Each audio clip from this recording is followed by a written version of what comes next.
বেলেঘাটায় গৌতম বুদ্ধ পার্কের শুভ উদ্বোধন। এক ঐতিহাসিক সন্ধ্যার সাক্ষী রইল গোটা এলাকা।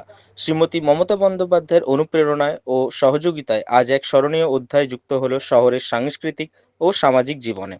আজ আনুষ্ঠানিকভাবে বুদ্ধং শরণং গচ্ছামি ভাবধারাকে সামনে রেখে শুভ উদ্বোধন হলো গৌতম বুদ্ধ পার্ক ও মূর্তির। এই শুভক্ষণে উপস্থিত ছিলেন বহু বিশিষ্ট অতিথি, জনপ্রতিনিধি ও সমাজের সম্মানীয় ব্যক্তিবর্গ। উদ্বোধনী অনুষ্ঠান ও অতিথিবৃন্দদের মধ্যে ছিলেন উদ্বোধক শ্রী সুব্রত বন্দ্যোপাধ্যায়, মাননীয় মন্ত্রী, পশ্চিমবঙ্গ সরকার। প্রধান অতিথি হিসেবে ছিলেন শ্রী সুব্রত বসু, সভাপতি, উত্তর দমদম পৌরসভার সাংসদ। বিশেষ অতিথি হিসেবে ছিলেন জনাব ফিরহাদ হাকিম, মাননীয় মন্ত্রী, নগরোন্নয়ন, পশ্চিমবঙ্গ সরকার। অনুষ্ঠানের সঙ্গে যুক্ত বিশিষ্টজনেরা প্রধান উদ্যোক্তা হিসেবে ছিলেন শ্রী প্রবণ পাল, মাননীয় বিধায়ক। সমগ্র ব্যবস্থাপনায় ছিলেন শ্রীমতী চিনু বিশ্বাস, মাননীয় পৌরসভা ওয়ার্ড সদস্য, ওয়ার্ড নম্বর 33। সহযোগিতায় শ্রী পবিত্র বিশ্বাস, মাননীয় ওয়ার্ড সভাপতি। এছাড়াও বিশেষ অতিথি হিসেবে ছিলেন পরেশ পাল এবং এমপি সুদীপ বন্দ্যোপাধ্যায়। গৌতম বুদ্ধ পার্ক শান্তি ও সমৃদ্ধির প্রতীক। সুশোভিত আলোকসজ্জা, ফুলের সাজ, সবুজ আবরণে মোড়া এই পার্কে স্থাপিত ভগবান গৌতম বুদ্ধের সুবিশাল স্বর্ণাভ মূর্তি যেন শান্তি, অহিংসা ও মানবতার বার্তা বহন করছে।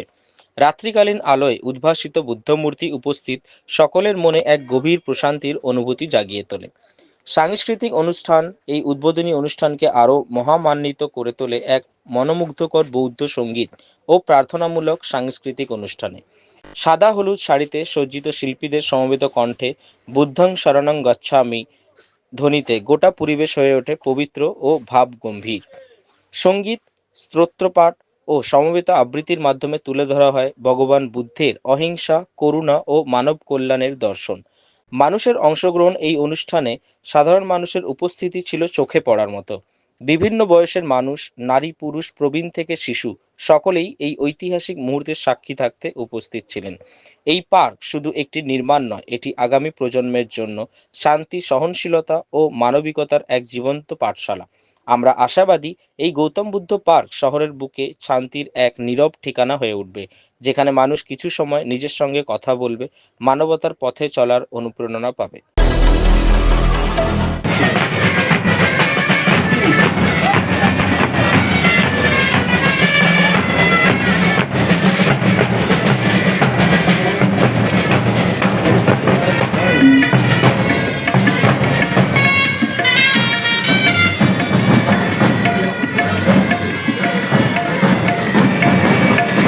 বেলেঘাটা বুদ্ধ পার্ক থেকে ক্যামেরায় অশোক পাইক ও পিন্টু নস্করের রিপোর্ট, নিউজ কলকাতা 24।